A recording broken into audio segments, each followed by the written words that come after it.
Hello guys, sino gang hindi sasarap ang tulog pagkagarne?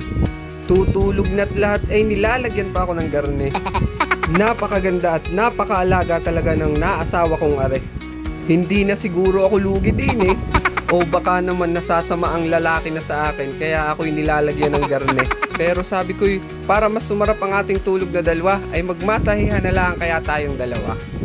Pero sabi ko, ako muna ang masahihin mo para ganado ako magmasahe sa iyo mamaya.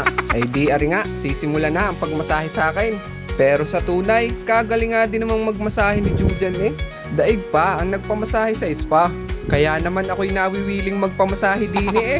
Tanggal nga din naman ang mga lamig-lamig sa likod eh. Pati libag, dala.